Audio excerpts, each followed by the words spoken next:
Good Morning Business. French Tech. Et à 6h45 dans la French Tech ce matin, c'est l'histoire d'une chenille qui devient papillon, d'une French Tech, d'une start-up qui devient entreprise industrielle. Bonjour Nicolas Sordet. Bonjour. Bonjour à tous. Vous êtes président d'Afiren. Merci beaucoup d'être là ce matin parce que votre histoire nous a complètement fascinés avec Sandra. D'abord parce qu'on le disait, vous allez passer au stade industriel avec l'aide notamment de la BPI, de programmes européens. Vous allez nous permettre de manger des betteraves plutôt que du pétrole. Expliquez-nous. Exactement. On va utiliser des betteraves, des résidus de l'industrie du sucre pour fabriquer des molécules qui sont faites aujourd'hui exclusivement à base de pétrole, et vous en mangez tous les jours. Attendez, il y en a dans quoi là? Expliquez-nous. Il y en a dans tout, c'est des ingrédients alimentaires, des arômes, c'est des conservateurs. Vous l'utilisez dans votre vernis à ongles, on l'utilise pour les lubrifiants de moteurs, de climatisation, d'avions ou autres, c'est partout. Et nous, on va le faire de façon naturelle. Et aujourd'hui, on est très heureux d'annoncer justement le démarrage de cette construction à Carlin-Saint-Avold, en Moselle. C'est 60 millions d'euros d'investissement et ça va nous permettre de produire 16 000 tonnes de nos molécules naturelles. Incroyable. Et vous allez devoir tripler d'effectifs en quelques voilà, semaines. On est aujourd'hui 35 et on sera 100 dans quelques mois. Parce qu'on a 60 personnes recrutées sur le site. Ce qui est intéressant, c'est que vous êtes physiquement sur le site de Total. On est physiquement sur le site de Total, ils nous ont beaucoup aidés. Et en fait, c'est ça qui est intéressant. On est fiers aussi parce que cette usine, c'est 8 ans de travail pour arriver là. Donc c'est quand même une étape intéressante. Et puis, en fait, on participe au renouveau et à la transformation écologique de cette plateforme, puisqu'on crée aucun déchet. On ne consomme pas d'eau et on divise par 3 les émissions de CO2 par rapport à nos concurrents. Donc en s'installant sur cette plateforme, qui est une plateforme pétrochimique, on participe à ce renouveau et à cette industrie de demain. Et alors, pourquoi on n'avait pas eu l'idée avant ?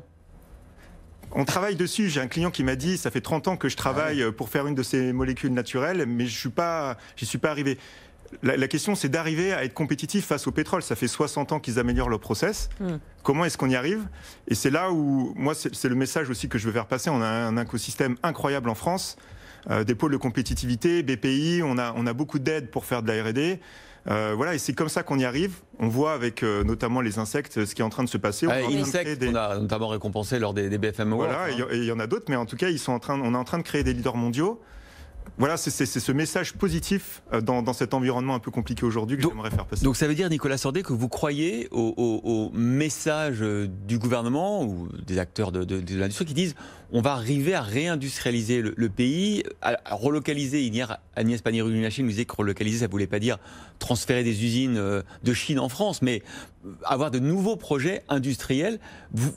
Quand on vous écoute, on a envie d'y croire à cet écosystème. Mais oui, mais il faut y croire. La réalité, c'est que c'est ce qui est en train de se passer. Et c'est avec l'impulsion du gouvernement, le plan de relance, etc., on est parfaitement dans cette logique-là. Nos molécules, certains de nos clients qui font des arômes, des parfums, ils allaient les acheter en Asie ou ailleurs auparavant. Aujourd'hui, on va les produire à côté de chez nous avec nos produits issus de l'agriculture, avec une empreinte locale. Alors la ministre hier nous disait, en plus, maintenant il ne faut plus que 3 mois pour avoir l'autorisation d'implanter une usine. C'est vrai, vous avez mis 3 mois? Alors ça, je suis vraiment très heureux de l'entendre. Parce qu'en fait, ce qui se passe, c'est que nous, on l'annonce aujourd'hui, mais ça fait 1 an qu'on travaille sur notre permis de construire. Et pourtant, on a été aidé par l'écosystème local et par l'administration. Alors c'est bien parce qu'il faut un frein, il faut être capable de contrôler ce que font les industriels, mais quand même un lancer long. Quand on est une start-up, on brûle du cash. Ouais. Les investisseurs sont un petit peu cautious, ils ont un peu peur de qu'est-ce qui va se passer avec ce permis. Donc c'est sûr que si on peut avoir le permis en 3 mois, voilà, on est face. Mais on n'y est pas encore. On n'y est pas encore tout à fait. Mais vous avez mis 1 an. Peut-être que ça va démarrer bientôt. Si celle-ci fonctionne, à terme, vous allez franchir les frontières. On a vu qu'Insect, par exemple, et Innovafit ciblaient les États-Unis. La Chine, ce serait aussi votre cas à terme? Tout à fait. En fait, c'est vraiment une étape pour nous. On est vraiment désireux de déployer notre technologie. C'est des marchés mondiaux. Oui. C'est plus de 10 milliards de dollars au niveau mondial par an. Donc notre objectif, c'est d'aller aux États-Unis, ailleurs, de trouver des partenaires pour nous fournir cette matière première ou pour nous prêter un site comme Total a pu le faire. Vous êtes déjà sur une deuxième usine là ?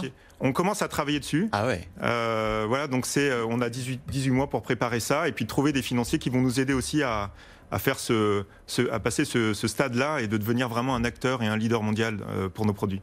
Afiren, on a déjà envie de vous mettre dans la liste des présélectionnés pour les Awards Oui, c'est vrai, c'est 2021. Allez, on vous met dans la liste. On Il y en vous aura surveille. d'autres, hein, mais Afiren, on va suivre votre parcours. En tout cas, ça fait du bien d'entendre ce type de réalisation et de succès français. Merci Nicolas Sordet beaucoup. d'avoir été avec nous ce matin.